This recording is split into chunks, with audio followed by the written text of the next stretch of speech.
vegan.org, it states that no fermented foods should be a reliable source of B12. So vegans need to rely on foods that are fortified with B12.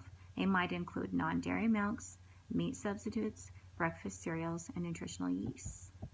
But nutritional yeasts do not contain B12 unless they're fortified with it.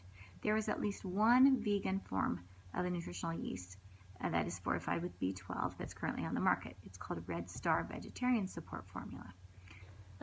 Although it's very important that you're careful if you're relying on this nutritional yeast for your B12, that there are some drawbacks. Sometimes they can easily be mixed up in stores to where they're ordered from a bulk amount of different kinds of yeast, and one kind of yeast can be placed in the wrong container. You may be thinking you're getting something that's fortified with B12, and it may not be, which could be really dangerous to your health if you're totally relying on nutritional yeast to supply your vitamin B12. Also, B12 is light sensitive, and a lot of times nutritional yeasts are likely to be exposed to light because they may be stored in clear bins or in plastic bags. So if you're trying to use Red Star Vegetarian Support Formula or nutritional yeasts to get your B12, make sure that you actually know what you're getting and that you keep it in the refrigerator or the freezer and out of the light so that you can maximize the B12. Another source for vegetarians, although not food, is multivitamins. But then again, there are also some concerns about vegans relying solely upon multivitamins for their source of vitamin B12. So now the next question is, what happens when we don't get enough? There are many deficiencies that are possible from not getting enough vitamin B12. But unless you're vegan, it's very unlikely that you are not getting an adequate intake of vitamin B12 from your diet, at least if you live in North America. So the problem is more likely to be related to absorption. Vitamin B12 anemias can occur if your small intestine can't absorb vitamin B12. Age is a factor. As you age, especially past 60, your stomach may not produce enough hydrochloric acid to help you absorb vitamin B12.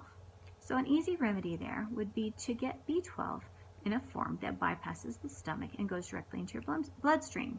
This can be done by an injection of vitamin B12 or a nasal spray. Both of these will bypass the stomach and help absorb your vitamin B12. Other factors that can cause deficiencies can be the presence of medical conditions that affect absorption, such as the presence of H. pylori bacteria or autoimmune gastritis, where the patient produces antibodies that destroy either the parietal cells or intrinsic factor or both. Also, surgery to your stomach or small intestine, such as gastric bypass surgery, abnormal bacterial growth in your small intestine, or an intestinal disease such as Crohn's disease or celiac may interfere with your absorption of this vitamin. Vitamin B12 deficiency can also be caused by tapeworms that can be ingested from contaminated fish. Tapeworms tend to sap nutrients from your body, therefore making you deficient.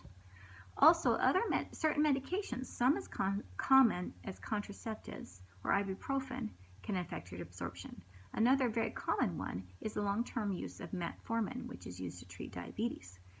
This can decrease your absorption of vitamin B12.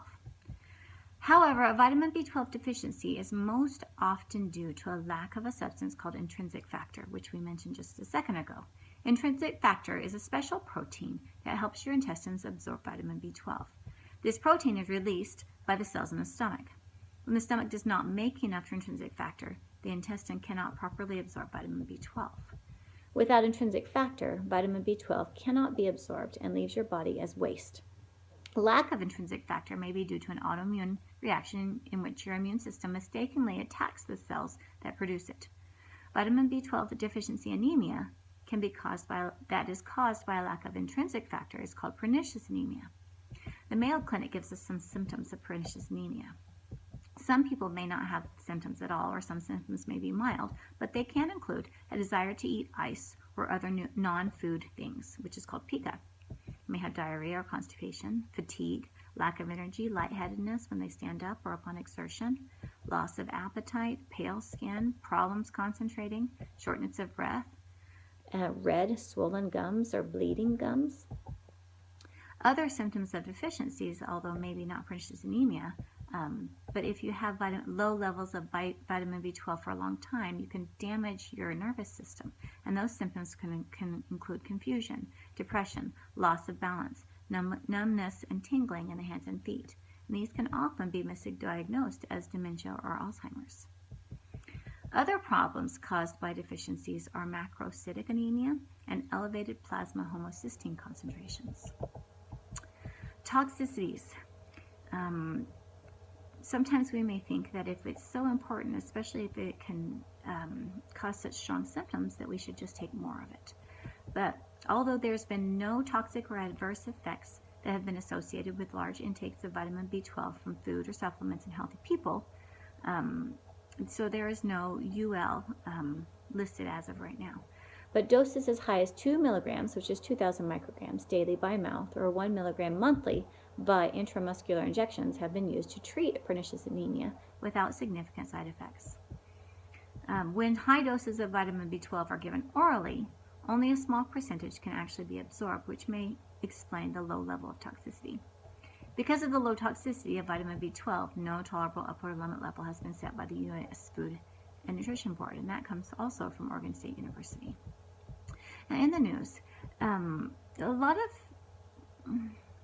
of families are struggling with autism. More and more children are being diagnosed with autism.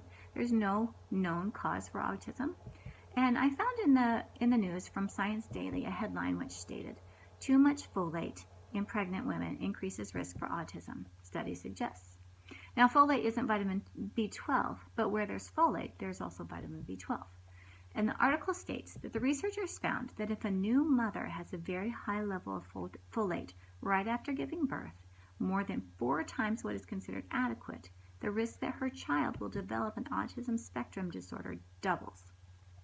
Very high vitamin B12 levels in new moms are also potentially harmful, tripling the risk that her offspring will develop an autism spectrum disorder. If both levels are extremely high, the risk that a child develops the disorder increases by 17.6 times. The article says, "We have long known that a folate deficiency in pregnant mothers is detrimental to her child's development, but what this tells us is that excessive amounts may also cause harm. We must aim for optimal levels of this important nutrient.